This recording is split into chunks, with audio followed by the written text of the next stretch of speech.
চরম ব্যস্ততার মধ্যে আমাদের সময় দিয়েছেন, সেজন্য আমাদের শুভেচ্ছা, কৃতজ্ঞতা এবং ধন্যবাদ জানবেন। আমি আপনাকে ধন্যবাদ জানাচ্ছি এরকম একটা প্রেস্টিজিয়াস চ্যানেলে আমাকে অংশগ্রহণ করার সুযোগ দেওয়ার জন্য, এবং আপনার এই চ্যানেলের মাধ্যমে আমি বাংলা ভাষাভাষী বাংলাদেশ এবং সারা দুনিয়ায় যারা আছেন সবাইকে আমার সালাম এবং শুভেচ্ছা জানাচ্ছি। Thank you so much. Doctor Taher, আমি একটু একটা জেনারেলাইজ কোশ্চেন দিয়ে শুরু করি। সেটা হচ্ছে যে এই মুহূর্তে যদি একটা সুষ্ঠু নির্বাচন হয়, যে সুষ্ঠু নির্বাচনের কথা আপনি অনেক দিন ধরে বলে আসছেন, আপনারা অনেক দিন ধরে বলে আসছেন, যদি একটা সুষ্ঠু নির্বাচন হয় যেই নির্বাচনে সবাই ভোট দিতে পারবে তার ইচ্ছামতো প্রার্থীকে, সেই ক্ষেত্রে জামায়াতে ইসলামী কি সংসদে সংখ্যাগরিষ্ঠতা পাবে? প্রথম কথা হচ্ছে, আমি এটা দাবি করতে চাই না যে আমরা সংখ্যাগরিষ্ঠতা পাবো, কারণ হচ্ছে নির্বাচনের জনগণ যাদেরকে বেশি ভোট দেবে সেটা রিফ্লেকশন হবে ভোটের পরে। তবে আমরা এটা মনে করি যে জামাত ইসলামী 5 অগাস্টে এবং জুলাইতে তার ভূমিকার কারণে মানুষের ভিতরে এক ধরনের আস্থা তৈরি করতে সক্ষম হয়েছে। 2 হচ্ছে, জামাত যে বিষয়গুলো এখানে অ্যাড্রেস করছে, যে আমরা 4টা বিষয়কে এখানে জোর দিচ্ছি। একটা হচ্ছে sovereignty of Bangladesh, sustainable democracy, এক very fair and free continuous election, corruption free Bangladesh, advance education for all, এবং rights for everyone, majority, minority, Muslims, non Muslims, religious freedom for every philosophy and every religion. তো এই সমস্ত বিষয়ের কারণে মানুষ জামাতের প্রতি নতুন করে একটু ভাবার শুরু করেছিল আমরা দেখছি। আর 2 নম্বর হচ্ছে, আপনি জানেন যে ইতিমধ্যে কয়েকটি সার্ভে হয়েছে। একটা সানেম নামে একটা প্রতিষ্ঠান করেছে, তারা প্রায় মাস 2 আগে বলেছিল যে বিএনপি ইজ 42%, জামাত ইজ 32%। কিন্তু 3 সপ্তাহ আগে ব্রাক ইউনিভার্সিটি থেকে একটা সার্ভে হয়েছিল, সেখানে তারা বিএনপিকে 12% দিয়েছে, জামাতকে 10.47% দিয়েছে। তো আমি দ্বারা এটা মিন করতে পারছি যে difference between BNP and Jamaat is reducing day by day. আগে যেখানে 10% ডিফারেন্স ছিল, এখন এটা আপনি যদি ডবল করেন 12কে, এটা 24, আর জামাতকে এটা যদি আমরা 3% হয়ে আসছে। এবং যে 2টি প্রতিষ্ঠানের সার্ভের কথা আমি উল্লেখ করছি, কোনো প্রতিষ্ঠানেই আইডিওলজিক্যালি জামাতকে ফেভার করে না। আমি মনে করি তারা সঠিক তথ্য এখানে দিয়েছে। আপনি কি মনে করেন হচ্ছে, সেটা হচ্ছে আমরা এবার নির্বাচনটাই এককভাবে জামাত ইসলামী এইভাবে করতে চাচ্ছি না। আমরা চাচ্ছি যারা জুলাইয়ের চেতনাকে ধারণ করে, যারা একটা করাপশন ফ্রি বাংলাদেশ গড়তে চায়, এবং যারা মৌলিকভাবে বাংলাদেশের রাজনীতি এবং অর্থনীতিতে একটা নতুন যাত্রা করে নতুন বাংলাদেশ গড়ার স্বপ্ন দেখছে, তাদের সকলকে মিলেই আমরা একসাথে একটা নির্বাচন করার জন্য চেষ্টা করছি। এবং আমাদের সেই অ্যালির ভিতরে আমরা জোট বলবো না, আমরা আন্ডারস্ট্যান্ডিং বলবো। বাংলাদেশে যে মেজর যদি 10টা অর্গানাইজেশনকে আপনি বিবেচনা করেন যাদের পাবলিক স্টেক আছে, এবং কোথায় কোথাও leadership is known to the people, strong leadership আছে, এর ভিতরে 10টা দল যদি আপনি বিবেচনা করেন, তাহলে এখন 8টি দলেই আমরা একসাথে কাজ করছি বিয়ন্ড বিএনপি। তো সেই জোটটা মিলে যদি আমরা অ্যাপ্রোচ করতে পারি এবং ইলেকশন ফেয়ার হয়, যেটা নিয়ে আমাদের শঙ্কা আছে, তাহলে is may not be very impossible, but may not be very abnormal things that আমাদের এই জোট যদি শেষ পর্যন্ত সাস্টেইন করে, তাহলে এটা মেজরিটি পিপল সাপোর্ট এনজয় করতে পারে। ওকে, এবার আমি কোশ্চেনে আসি। আপনার কাছে কি এইটা মনে হয় জামায়াতে ইসলামী বাংলাদেশের রাজনীতি শুরু করার পর এখন জামায়াতে ইসলামীর প্রতি মানুষের আস্থা বা সমর্থন, যেটা আপনি বললেন, সেটা সবচেয়ে বেশি আছে? আমি মনে করি অতীতের চেয়ে এখন সেটা বহুফোল্ড, অনেক গুণ বেশি আস্থা এবং সমর্থন আমরা দেখতে পাচ্ছি। আপনি যদি এইটা মনে করেন, তাহলে আপনার সবচেয়ে বেশি নির্বাচনে যাওয়ার জন্য সবচেয়ে বেশি আকুলি বিকুলি বা আকুতি থাকার উচিত ছিল না? কিন্তু আমরা তো দেখতে পাচ্ছি জামায়াতে ইসলামী নির্বাচনে যাওয়ার ব্যাপারে, মানে যেটা হচ্ছে স্বাভাবিক ভোটিংয়ে স্বাভাবিক নির্বাচন, সেটাতে যাওয়ার ব্যাপারে জামায়াতে ইসলামী এর আগে ফেব্রুয়ারি মাসের কথা সবচেয়ে আগে বললো, এখন আবার হঠাৎ করে পিআরের কথা বলে, বিশেষ করে নিম্নকক্ষে পিআরের কথা বলে একটা জটিল মানে আমি কি বলবো, একটা জটিল শর্ত আরোপ করে নির্বাচনে অংশগ্রহণ করার ব্যাপারে তাদের অনীহা আমি দেখতে পাচ্ছি। না, নির্বাচনে অংশগ্রহণ করার ব্যাপারে আমাদের কোনো অনীহা নেই। আমরাই সবার আগে নির্বাচনে যাওয়ার জন্য প্রস্তুতি গ্রহণ করেছি এবং 300 আসনে আমরাই সর্বপ্রথম প্রাথমিকভাবে আমাদের ক্যান্ডিডেট সিলেক্ট করেছি এবং আমরা সেই প্রচারণা চালাচ্ছি। কিন্তু জামাত ইসলামী যেটা চায় সেটা হচ্ছে নির্বাচন নয়, একটি সঠিক নির্বাচন, শুধু জেনেতন একটি নির্বাচন নয়, একটি ফেয়ার, ফ্রি, পার্টিসিপেটরি এবং সকল মানুষ যাতে উৎসব করে ভোট দিতে আসে এরকম একটা নিরাপত্তার ভিতরে, স্বস্তির ভিতরে যে নির্বাচনটি হবে, যেখানে আপনি যেটা উল্লেখ করেছেন যে যার ভোট ইচ্ছা মতো করে সে দিতে পারবে, জামাত এরকম একটি নির্বাচন চাচ্ছে এবং সেটা ফেব্রুয়ারিতে চাচ্ছে। এখানে আমাদের আপনার কাছে সংশয়টা কোথায় যে যেনতন ভাবে নির্বাচন হবে? আমাদের সংশয়টা খুব স্পষ্ট। এক নম্বর হচ্ছে বাংলাদেশের ল অ্যান্ড অর্ডার সিচুয়েশন এখন পর্যন্ত সে পর্যায়ে সরকারের নিয়ন্ত্রণে নাই যেটা দিয়ে গভর্নমেন্ট একটা সুষ্ঠু নির্বাচন করতে পারে। সেকেন্ড, যারা মেন স্টেক হোল্ডার যারা আছে এখন, বেসিক্যালি যে মেজর দুইটা পার্টি আপনারা জানেন, সেখানে গত 1 বছরে আমি বলি একটি পার্টির যে বিহেভিয়ার সারা দেশে বিভিন্ন দখলের ব্যাপারে, চাঁদাবাজির ব্যাপারে তাদের লোকেরা একেবারেই নিয়ন্ত্রণহীন আছে। এখন গতকাল রাত্রেও আপনার একটা পরিবহনের রুমে, পরিবহনের একটা অফিসের ভিতরে সামান্য সিগারেট খাওয়াকে নিয়ে কেন্দ্র করে যে হুলস্থুল হয়েছে এবং পরে শুনেছি 14 না 16 কোটি টাকা, 16 লক্ষ টাকা কিন্তু ছিনতাই হয়ে গেছে।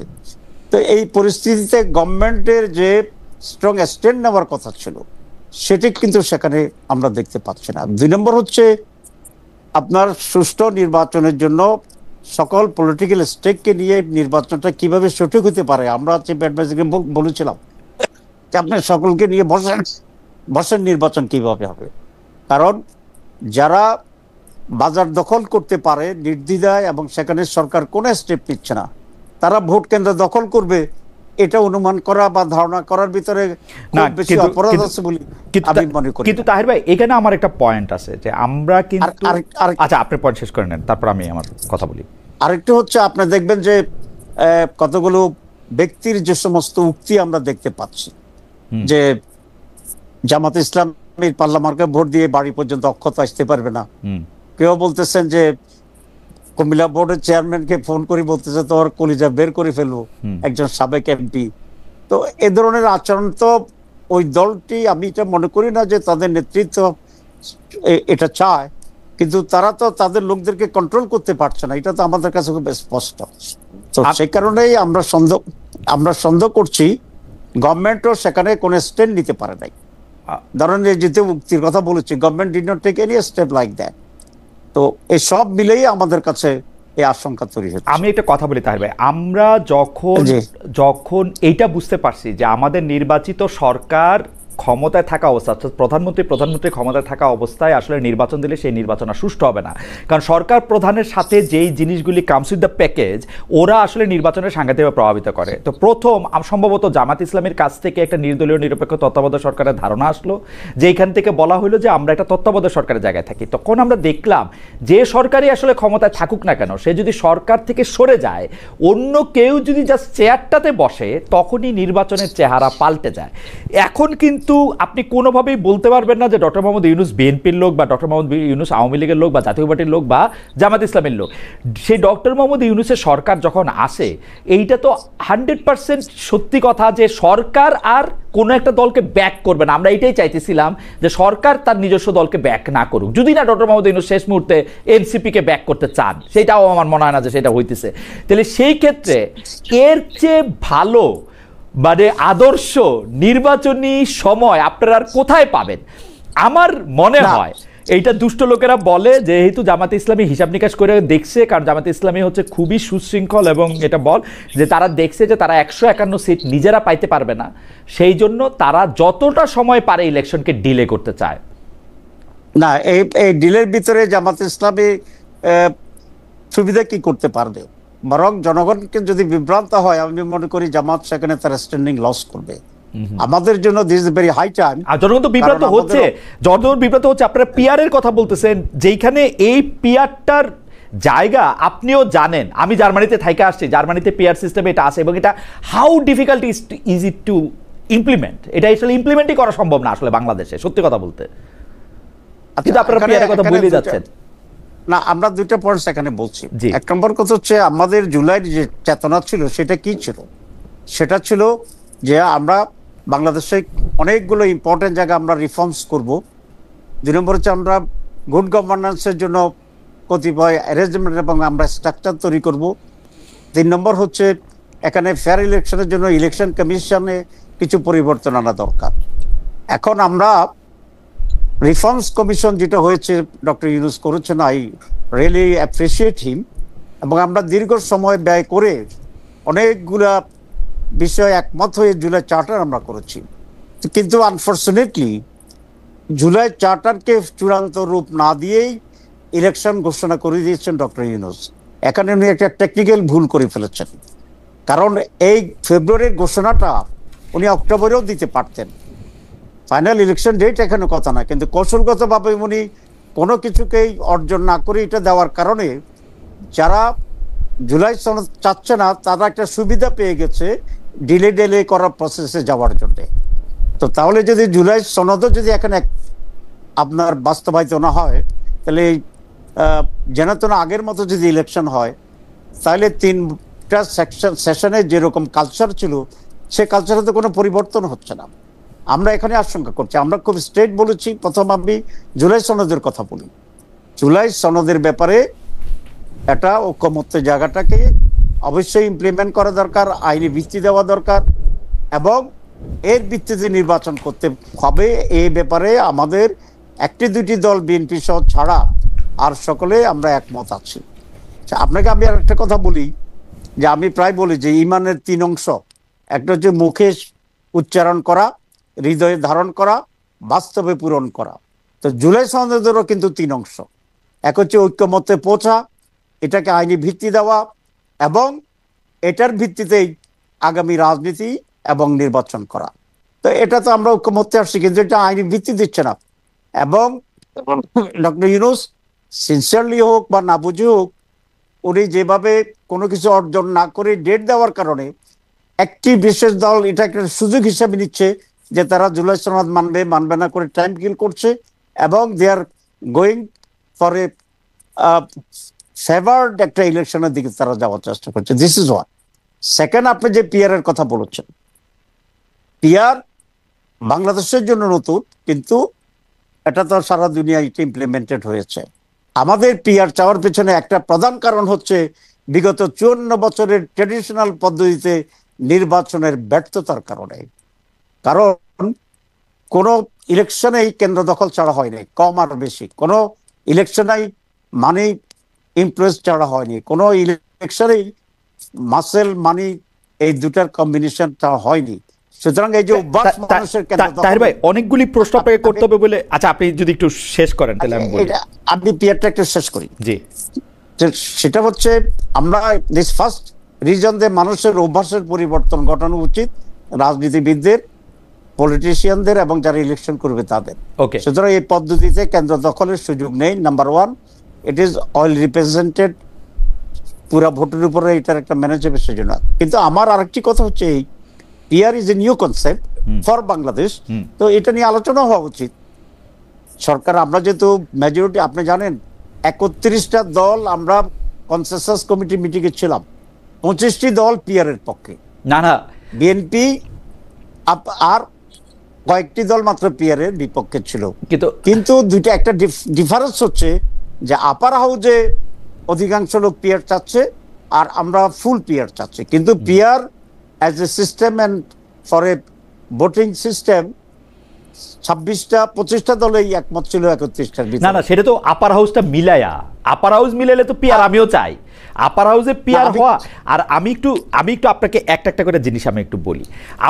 আমি এটা বলেছি যে আপার হাউস যে আমরা 25টা দল চেয়েছি, জি কয়েকটি দল ফুল চেয়েছে আপার এন্ড লোয়ার। না, কিন্তু লোয়ার হাউসে পিয়ার চাওয়া, লোয়ার হাউসে পিয়ার চাওয়া নিয়ে আমার আলাদা প্রশ্ন আছে। আমি একটা একটা করে জিনিসগুলির মধ্যে আসি। আপনি যেগুলি বলছেন যে ধরেন জুলাই সনদের ভিত্তিতে নির্বাচন আর জুলাই সনদের ভিত্তি না রাখা নির্বাচনের মধ্যে তফাৎটা কি আসলে? নির্বাচনের ক্ষেত্রে অনেক কি বলেন তো? আমি অনেক বলেন তো। সেটা হচ্ছে জুলাই সনদের ভিতরে যে কতগুলো পয়েন্টস আমরা একমত হয়েছি, সেগুলার ভিত্তিতে নির্বাচন হলে বা গ্রহণযোগ্য হলে মানুষের সাইকোলজিতে প্রথম বিরাট একটা চেঞ্জ আসবে, নাম্বার 1। নাম্বার 2, সেখানে ইলেকশন প্রপার করার ব্যাপারেও কিছু সাজেশন আমাদের আছে, তো সেগুলো সেখানে ইমপ্লিমেন্টেড হবে। 3, যেগুলো আমরা এখানে একমত হয়েছি সে সমস্ত বিষয়গুলো যদি এখনই না হয়, যেই মেজরিটি পাবে তারা এটা করতে পারে, নাও করতে পারে। সুতরাং আমাদের জুলাইতে এক্সামনে ব্যর্থ হবে, আমাদের সনদ তৈরি করার জন্য যে এনার্জি। আচ্ছা, আমি একটু কাউন্টার করি। প্রথম কথা আপনি বললেন যে এটার মধ্যে একটা সাইকোলজিক্যাল মানে কোনো কিছু আছে যেটা আমরা ধৈর্য দেখতে পারবো, টেনজিবল কোনো পরিবর্তন, যে জুলাই সনদের ভিত্তিতে যদি জাতীয় সংসদ নির্বাচন হয়, আমি ভোটটা যেমনে দিব বা ব্যালট পেপার যেমনে ছাপা হবে সেটার সাথে বা যেমনে গণনা করা হবে সেটার সাথে কোনো তফাৎ আছে জুলাই সনদ ছাড়া যদি নির্বাচন হয়? গণনায় কোনো তফাৎ হবে না, কিন্তু আপনারা একটা সাইকোলজিক্যাল ওয়ারফেয়ারটা জিততে চাইতেছেন, আপনারা বুঝাইতে চাইতেছেন যে সরকারের নট অনলি সাইকোলজিক্যাল। কারণ ওইখানে যে পয়েন্টগুলো আছে এগুলো যখন অ্যাকসেপ্টেড হবে তখন জনগণ এর ভিত্তিতে তার মাইন্ড সেট করতে পারবে যে এভাবে একটি গভর্নমেন্ট হবে, এভাবে একটা ইলেকশন হবে, এবং এই পরিবর্তনকে সামনে রেখে সে কাকে প্রেফার করবে ভোট দেওয়ার জন্য, এটা তার মানসিক সিদ্ধান্ত নিতে সুবিধা হবে। সেইটা তো আর ইমপ্লিমেন্টেড হওয়ার আর অপেক্ষায় নাই। যখনই জুলাই সনদ বা জুলাই চার্টার, জুলাই ঘোষণা সেগুলি নিয়ে যখন আলোচনায় আসতেছে, সামনে আসতেছে, তখনই তো মানুষের মনে এগুলি আছে যে আমরা দুর্নীতি চাই না, আমরা ঘুষ চাই না, আমরা কেন্দ্র দখল চাই না, আমরা এগুলি চাই না। সেটা তো আর আপনি ইমপ্লিমেন্ট আর কেমনি করবেন? মানে আমার কাছে মনে হয় তাহের ভাই, আপনি তো আমার প্রায় শিক্ষক সমতুল্য, কিন্তু আমার কাছে মনে হচ্ছে যে ব্যাপারটা একাডেমিক, আপনারা তর্কটা একাডেমিক করতেছেন, যে একাডেমিক তর্কটা আসলে সারবত্তাহীন। দ্বিতীয় যে জিনিসটা আপনারা বলতেছেন যে পরের সরকার আইসা এটা করবে কিনা, পরের সরকারে তো আসবেন আপনি করবেন, এটা আপনি বলেন না। ঠিক আছে, আমি যদি হই আমি করব, কিন্তু আমি যদি তখনই করি তাহলে এখন আমি এগ্রি করতে ইমপ্লিমেন্ট করতে, আপনি তো এগ্রি করছেন, বিএনপিও তো মোর অর লেস 90% বিষয়ে, যেগুলি মূল বিষয়ে এগ্রি করছে তো 90% বিষয়। আমি দেখছি এর জন্য আপনার এবং আমার শিক্ষক প্রফেসর আলী রিয়াজের বিরাট ভূমিকা আছে। আপনারা তাদেরকে এগ্রি করাইছেন, এই এগ্রি কিন্তু গত 30, 40, 50 বছর আমরা দেখি নাই। না, নো ডাউট। আমি তো আলী রিয়াজ সাহেবকে খুবই ধন্যবাদ জানাই, তার এত ধৈর্য, এত কথা শুনে এতদিনে অন্তত কিছু ইম্পর্টেন্ট জায়গায় আমরা ঐকমত্যে পৌঁছেছি। কিন্তু ঐকমত্যে পৌঁছানোটা একেবারে অর্থহীন হয়ে যাবে যদি এটার আইনি ভিত্তি এবং বাস্তবায়নের জন্য সেটাকে প্রিপেয়ার করা না হয়। যেমন আপনি বলেছেন, যেমন আপার হাউস, তো আপার হাউস যে আমরা যদি অ্যাকসেপ্ট করি পিআর সিস্টেমে, তাহলে এটাকে যদি আপনি আইনি ভিত্তি না দেন, তাহলে নেক্সট ইলেকশনটাতে আপার হাউস ভিত্তিতে ইলেকশন তো হবে না। নেক্সট ইলেকশন তো আপার হাউসে ইলেকশনই হইতেছে না। নেক্সট ইলেকশনে আরেকটা সরকার আসতেছে, যেই সরকার নির্বাচিত হইয়া আপার হাউসটা করতে হবে, আপার হাউস একটা বানাইতেও হবে। সেই আপার হাউসটা আপনি বানাবেন, মানে আমি লজিক মানে কি বলে এটাকে, যে আরে যে চেয়ার টেবিলগুলি তো কিনতে হবে আপনার, ওই চেয়ার টেবিলগুলিও তো আপার হাউসের জন্য একটা কিনতে হবে, একটা লোগো বানাইতে হবে, এগুলি অনেক কাজ তো। আপনি কইলি তো এখন আপার হাউসটা হবে না। না, এই কাজগুলোই গভর্নমেন্ট যদি সিনসিয়ার হয় তাহলে এটার ভিতরেই হবে।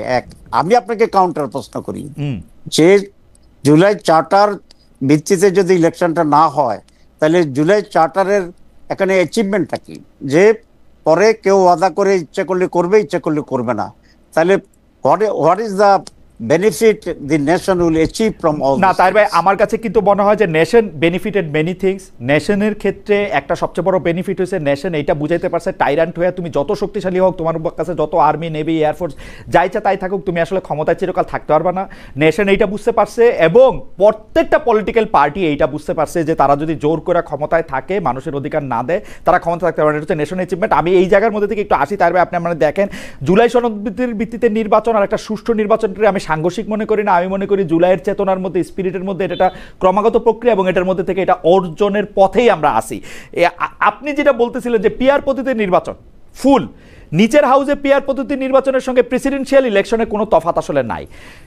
এই পদ্ধতিতে কেন্দ্র দখল হয় না, আপনি এটা বলতে পারেন? আমরা এরশাদ সাহেবের প্রেসিডেন্ট ইলেকশন দেখি নাই, আমরা জেনারেল জিয়াউর রহমানের সাহেবের প্রেসিডেন্ট ইলেকশন দেখি নাই, রাইট। আমরা শেখ মুজিবুর রহমান সাহেবের প্রেসিডেন্ট ইলেকশন দেখি নাই। না, প্রেসিডেন্ট ইলেকশন হচ্ছে, কিন্তু PRA it is not just exactly as a presidential election. Absolutely exactly, বাকিটা পার্থক্য হচ্ছে একাডেমিক। না, পার্থক্য এই জন্য আছে যে সেখানে প্রেসিডেন্ট, এখানে যে সমস্ত স্টেক হোল্ডার আছে তারাও সেখানে থাকবে, কিন্তু স্পেসিফিক কেন্দ্র দখলের যে বিষয়টি আছে সেই জায়গাটা এখানে আমি মনে করি যে তাহের ভাই আপনি আপনার কর্মী, তাহের ভাই আপনি আপনার কর্মীরে 14 গ্রামে বলবেন যে তুই ওই কেন্দ্র পাহারা দে, সে দখল করবে না পিআর হইলে। আর আমি মনে করি অনেক কমে যাবে, যেহেতু একটু কমবে না তাহের ভাই, একটু কমবে না, কারণ আপনাকে প্রেসিডেন্ট বানানোর জন্য, আপনাকে প্রধানমন্ত্রী বানানোর জন্য উনি সেই কেন্দ্র দখল ওইভাবেই করবেন যেতটুকু উনি এমপি হওয়ার জন্য করতে, আরো বেশি করে করবেন।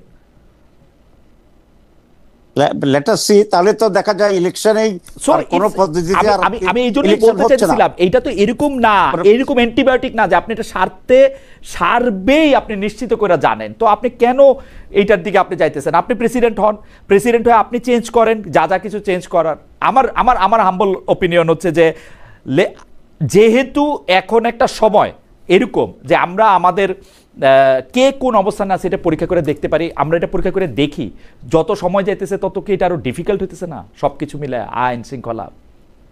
না, সবকিছু মিলে এই জন্য আমরা তো বলেছি আমাদের ফেব্রুয়ারি ইলেকশন যেটা, এটা আমরা চাচ্ছি, কারণ ফেব্রুয়ারি ইলেকশন না হলে দেশ নানাভাবেই আরো জটিলতার দিকে চলে যেতে পারে।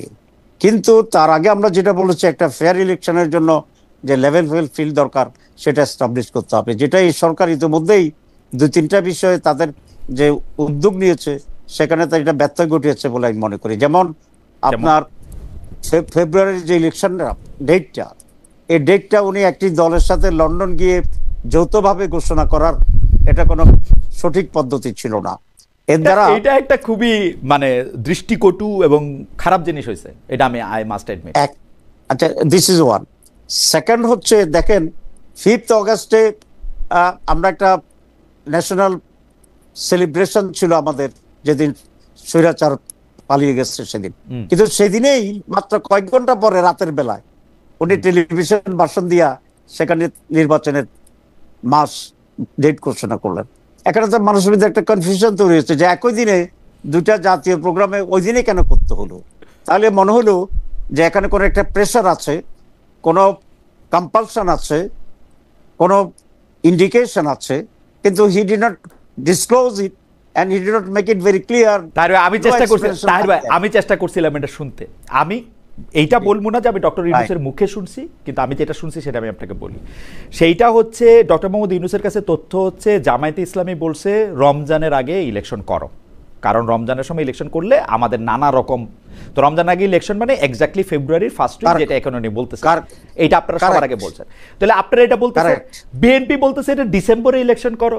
ডক্টর মোহাম্মদ ইউনূস জামায়াতের কাছে ওই ক্রেডিট প্রত্যাশা করেন যে জামায়াতের ডেটেই যে উনি ইলেকশন করাইতে তারেক সাহেবকে রাজি করাতে পারলেন। উনি মনে করেন আপনারা তাকে হাততালি দিবেন, শুভেচ্ছা দিবেন এবং প্রশংসা করবেন।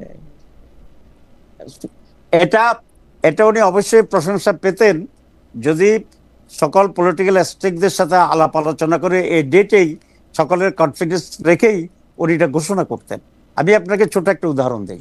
এয়ারপোর্টে যদি লেখা থাকে ফ্রি এয়ার সার্ভিস, এর অর্থ যে আপনাকে বিনা পয়সায় আমেরিকায় বিমান ছড়াবে, আপনি যদি আমেরিকা যাবেন না, সেই জন্য বললাম।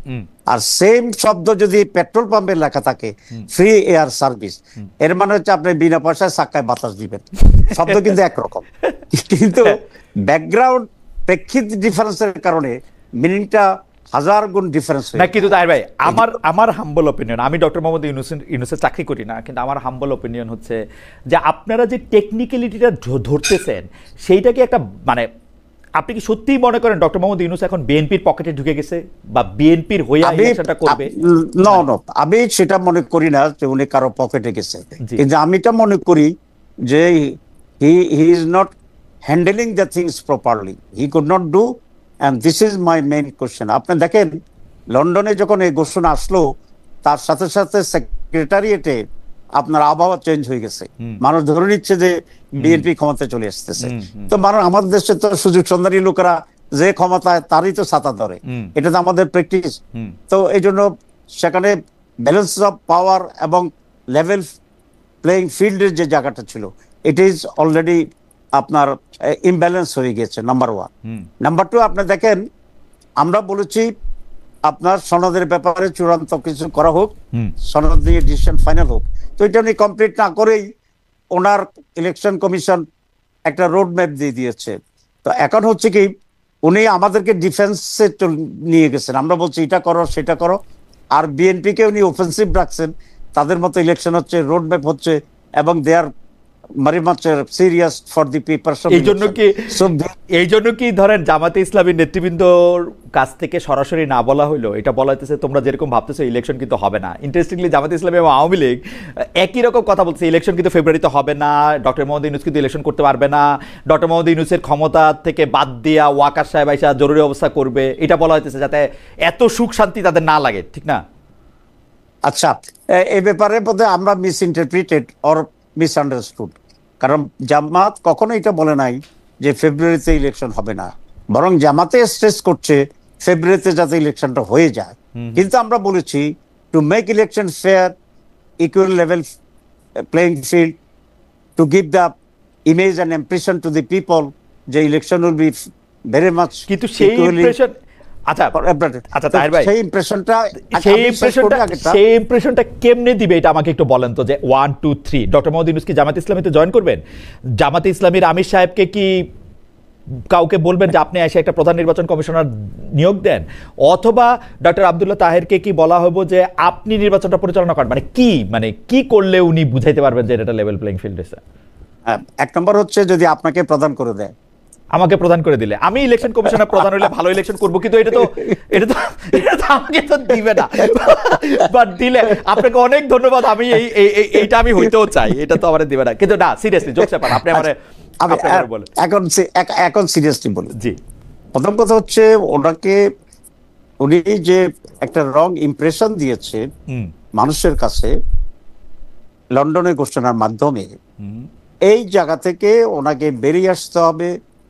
উনি খুব স্পষ্টভাবে জাতিকে বলতে হবে যে যেটাই হয়েছে আমি প্রপারলি সেভাবে নেগেটিভলি নেইনি, কিন্তু আমার এটা করা ঠিক হয়নি, এটা বলা উচিত ওনার। 2 নম্বর হচ্ছে যে রোড ম্যাপটা হয়েছে, আমি আপনাকে বলি, পিআর আমাদের সংবিধানে বলেছে ইলেকশন হবে, পিআরএ না ট্রেডিশনাল হইতে, এটা কিন্তু স্পেসিফিক করার নেই। এতদিন একটা সিস্টেমের উপরে এই সকলে ছিল, এখানে কোনো আপত্তি আসে নাই। as long as the 25টা দল 31-এর ভিতরে আপার হাউস সাইর ভাই, আপার হাউস বলেন নিম্ন ইয়াতে আপনারা ছাড়া কেউ নাই পিআর করতে কইছে। আচ্ছা না, আমরা ছাড়া আরো আছে, আপনাকে আমি এটা বলেছি যে এখানে আমাদের ডিভিশন হচ্ছে, অনেকেই আপার হাউস চাচ্ছে, আমরা কিছু দল দুইটাই চাচ্ছি। So I agree with you and this is the fact. এখন আপার হাউসে যদি আপনি পিআর করতে হয়, পিআর বাই দি ভোটার্স, তাহলে এই সিস্টেমটা কিভাবে ইলেকশন কমিশন এন্ডোর্স করবে বা অ্যাডপ্ট করবে, এটা তো ইটস এ ডিসকাশন আমরা যারা চাচ্ছি। তা আমাদের মেজরিটি দলের যে একটা প্রপোজাল আপনি অ্যাকসেপ্ট করেন বা আপনি রিজেক্ট করেন, এ নিয়ে তো আলোচনা করে একটা কিছু কনক্লুশনে আসতে হবে।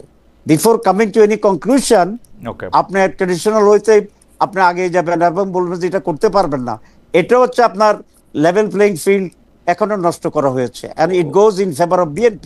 সুতরাং আমি ওইটাই বলতে চাচ্ছি যে ওনাদের activities showing that they are very much inclined to one particular party.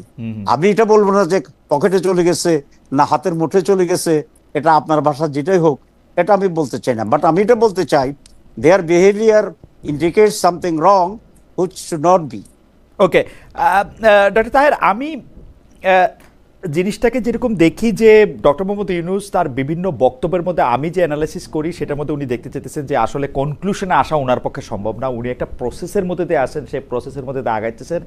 এখন এই প্রসেসটার বেনিফিট কোনো না কোনোভাবে যদি আসলে বিএনপির পকেটে যায় তাহলে অন্য দলগুলির আসলে ইচ্ছা হবে সেটা পলিটিক্যালি কাউন্টার করা, অবাস্তব কোনো কিছু বলে যেটা আসলে হবে না, যেমন নিম্ন কক্ষে পিআর এইবার হবে না। তাহির ভাই, আমি আপনাকে বলতেছি, আপনি যদি নিম্নকক্ষে পিআর দিয়ে ইলেকশন করতে চান, আমি বলতেছি এটা আগামী 2.5 বছর আপনি করতে পারবেন না। এখন আমার ইন্টারপ্রিটেশন কি, আপনি আসলে 2.5 বছর নির্বাচন চান না, অ্যাজ সিম্পল অ্যাজ দ্যাট। এখন এইটা যদি না হয় তাহলে আপনাকে আসলে বলতে হবে যে এইটা, মানে আমার কাছে মনে হয় যে আপনি যে এটা কনক্লুশনের কথা আপনি বলতেছেন, সেই কনক্লুশনে আসলে উনি কখনোই পৌঁছাতে পারবে না। উনাকে আপনাকে আমি বলি, তাহলে আপার হাউসের ব্যাপারে তো আপনি এগ্রি করেন? আপার হাউসের ব্যাপারে আমি সাংঘাতিকভাবে এগ্রি করি। আমি মনে করি আপার হাউসে পিআর না হইলে এইটাতে মানে কি হবে, ওইটা এটা কিছুই হলো না। আমরা এটা আচ্ছা, হ্যাঁ, আমি দরকার নাই বলতে চাই না, এই জন্য যারা পিআর চায় না তারা ওই কথাই বলছে যে আপার হাউসেও পিআর দরকার, আপার হাউসেই দরকার নেই। তো তাইলে আমরা একটা নেগেট করতে গিয়ে আর একটা মানে পিপল সাপোর্টেড একটা ইস্যুকে আমরা কিন্তু নাকচ করছি। আমার কাছে মনে হয় আমি বলি আপনাকে করতে হয় আপার হাউসে পিআর সিস্টেমই করা উচিত। জি ভাই বলেন। আচ্ছা, আই ডু এগ্রি। তাহলে আপার হাউসটা কিভাবে পিআর হবে সেই বিষয়ে তো ইলেকশন কমিশন কোনো ডিসিশন না নিয়ে সে রোডম্যাপ ঘোষণা করে দিচ্ছে। Is it justified? It is not. এখন আমি মনে করি ওকে, আপার হাউসে আমরা মেজরিটি চাচ্ছি, বোথ হাউসে সকল দল চাচ্ছে না, আমরা 3-4টি দল চাচ্ছি। এখানে এটা আমি মনে করি এটা নিয়ে একটা সিরিয়াস ডিসকাশন হওয়া উচিত within the government and the যারা ডিমান্ড করছে তারা তো একদম উড়ে দেওয়ার মতো দল না, রাইট, যে আপনি এটা করবেন না। তো এই ডিসকাশনটাকে why they are not doing this, তারা একটা দলের দাবি যে আমরা কোনো পিআর চাই না, সেই দলের ইচ্ছা পূরণ করে তারা এগিয়ে যাচ্ছে। আমি ওনাকে বলেছি যে you have start the train without, সমস্ত প্যাসেঞ্জার এখনো ট্রেন উঠে শেষ হয়নি, আপনি গাড়ি ছাড়িয়ে দিচ্ছেন।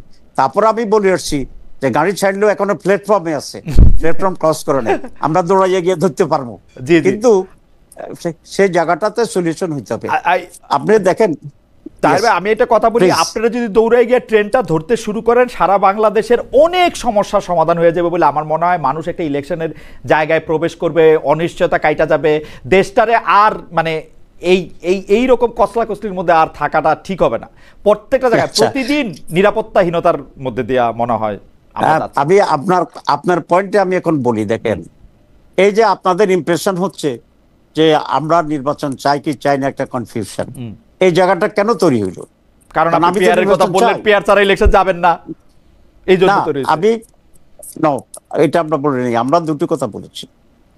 আমরা বলেছি যে ঐকমত্যের যে চার্টার অফ জুলাই যেটা হয়েছে, that must be implemented some or other, এবং এটা লিগেল ভিত্তি এখানে আছে। আমরা গণভোট বলেছি, ঐক্যমত্য বলেছি। সব পার্টি যদি এক হয় তাহলে 91 সালে শাহাবুদ্দিন সাহেব যেরকম head of the interim government হয়েছে বা ক্যাটারিং গভর্নমেন্ট হয়েছে, এখানে সকলে ঐক্যমত হলে এটার আইনি ভিত্তি হয়, পরে next government will ratify this. এটা সম্ভব, কিন্তু এটাকে অ্যাভয়েড করা হচ্ছে, number one. Or they are taking the time everywhere. ধরেন আমি তো বলেছি যে আমি এখন আন্দোলন করতেছি যে চার্টার ভিত্তিতে হইতে হবে, ইমপ্লিমেন্ট করতে হবে। আর আরেকটা দল চার্টার, আপনার জুলাই চার্টারকে অ্যাভয়েড করতে চায়, এখন করতে চায় না। তো তাদের জন্য তো অলরেডি ইলেকশন করার একটা সুযোগ করে দিয়েছে। এগুলো আমার পয়েন্টস, এগুলো নট ভেরি লেস ইম্পর্টেন্ট। আমি মনে করি এইসব বিষয়ে একটা আলোচনা করা উচিত আমাদের চিফ অ্যাডভাইজারকে, যে নির্বাচনটা কিভাবে আসলে সঠিক সুষ্ঠু হইতে পারে। কিন্তু তার ভাই, আমি আপনাকে এটা বললে, আপনি যেগুলি কথা বললেন আমি শিওর বিএনপির প্রত্যেকটা জিনিসের সাথে একমত। কোনোটার ব্যাপারে তার কোনো দ্বিমত নাই, কোনোটার ব্যাপারে তার কোনো দ্বিমত নাই। তো দ্বিমত না থাকলে তো হোয়াট ইজ দ্য প্রবলেম? কারণ জুলাই চার্টারটা ইমপ্লিমেন্ট করতে হবে, এটার আইনের প্রক্রিয়া রাখতে হবে, কারণ কারোকে সুরক্ষা দেওয়ার এখানে দরকার আছে। সেইটার ব্যাপারে বিএনপির কোনো দ্বিমত আছে আমি এইটার কোনো লক্ষণ আমি পাই নাই। তাইলে ওনারা বলুক কি মানে পরিষ্কার করে বলুন। আচ্ছা, বিএনপির কাউকে যদি পাই আমি একদম স্পেসিফিকলি বলবো যে আপনি এটার মধ্যে বলুন। আমি বলছি আপনাকে, দেখেন আমি এটা আপনাকে বলি জি, যে বিএনপি তো নানা প্রসেসে নানা ভাবে আমরা তো দেখেছি মিটিং এ, যাই হোক দূর পর্যন্ত তারা আসছে। I really congratulate them from the core of my heart. কারণ আমরা তো একই পরিবারের লোক ছিলাম, এখন চাচতো ভাই জ্যাঠতো ভাই দুইটা আলাদা ঘর হয়েছে, সেটাতে কোনো অসুবিধা নাই। স্টিল সেটা নিয়ে প্রশ্ন আছে, আসলে সেটা নিয়ে প্রশ্ন আছে যে আপনি এটাতে শেষ করেন। আমি কথাটা আমি শেষ করিনি এখানে। সেটা হচ্ছে যদি বিএনপি চার্টারকে মানে, আমরা মানি, তাইলে আইনের বিষয়টা তো এখানে অত জটিল হয় না যদি আমরা পরে রেটিফাই করি, we agree everything one.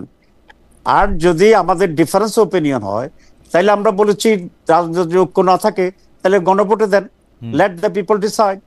People যদি এটাকে রিজেক্ট করে দেয়, will agree, will not insist for this. আর জনগণ যদি অ্যাগ্রি করে, চায়, হ্যাঁ বেশি বলে, তাহলে why not implement it properly. এবং অনেকে আমাকে এটা বলে, আপনার একটা প্রশ্নের জবাব অ্যাডভান্স দিয়ে দিই, সে গণভোট করা এত অল্প সম্ভব কিনা। Yes, I talk to the many lawyers, অ্যাটর্নিস, তারা বলেছে 1 month to 1.5 months is possible। তাহলে তো একটা বিরাট সলিউশন হয়ে যায়।